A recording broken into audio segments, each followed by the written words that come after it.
Right now, staying with the World Cup, the Proteas women will need to recall their 2020 form when they take on England in tomorrow's semi-final. 3 years ago in Australia, South Africa beat England in the group stage of the competition and fell just 5 runs short of making the final. Things haven't been as easy in this home tournament for Hilton Moring's Chargers, but could the win over Bangladesh have been the moment to turn things around? Well, someone who knows about both English and South African cricket is 1993 50-over World Cup winning captain with England and cricket administrator in Mzansi, Karen Smithies. She joins us now from Centurion. Karen, firstly, what do South Africa need to do to beat England in tomorrow's semi-final? I think they must really take the game as it is and keep calm. I think stick to their basics as well. I think they've got all their bases covered, particularly in the bowling attack, which has been quite their strength.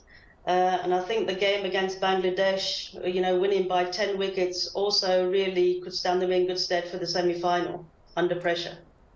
Right, I know Sinead did say that how they get to the final, how they got to the semi-final isn't important, but England didn't lose any of their 4 matches, whereas South Africa had 2 wins and 2 losses. How much of that will be a factor tomorrow?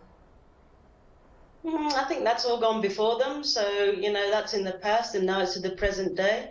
I think they will gain confidence from their win against Bangladesh. Remember, it wasn't easy at the beginning of their innings. There were a lot of missed chances, I guess, but they pulled through that and actually won comfortably by 10 wickets. So, it's a T20 game. Anything can happen on the day. It's a big game. It's a semi-final. So they've really got nothing to lose. You talk about that chase on Tuesday. Today, Sune was talking about the nervy starts or the nerviness that has happened in some of the matches. Just in terms of the batting, what do you think has been the issue, maybe in terms of just not firing as they would have liked, even though, of course, they did get that 10-wicket win on Tuesday? I think there's a lot of reliance upon the top order, for Wolfhard to score. Tasman's not really hit her straps yet, although she did in the last game. Sune, Marizan Kapp also. So I think there's a lot of pressure on those top 4 or 5 batters. They've got all the skill, they've got all the tactics. I just hope that they win the toss, Hloni, and bat first and put a score on the board.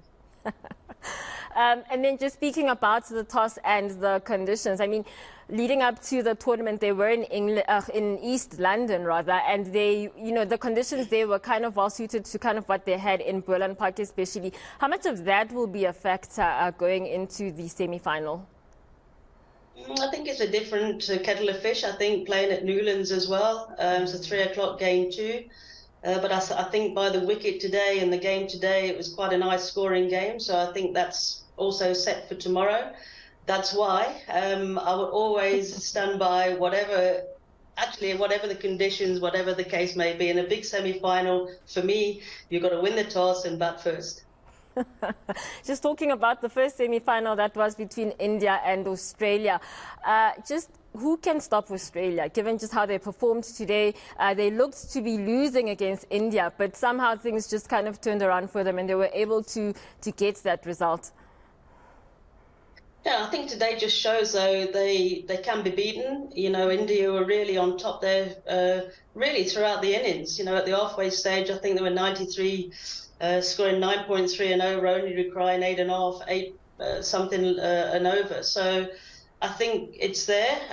I think India will rue the chances that they had. I think they lost the game rather than Australia winning the game. So I think that, that really stands anybody in good stead that gets to the final and plays against them.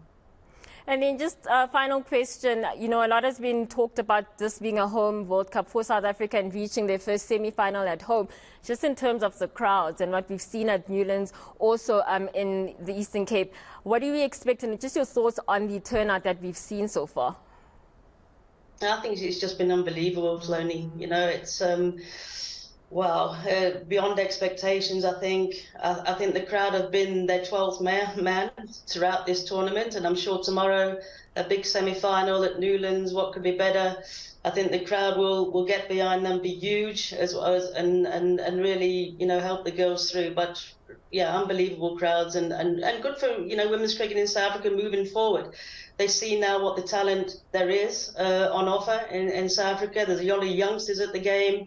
You know, they can play this game of cricket. They can make a good living from this game, and it really stands good South African women's cricket in good stead in the future. Lovely. Thank you so much for your time, Karen Smithies. That was former England captain, winning in 1993 in the 50-over World Cup.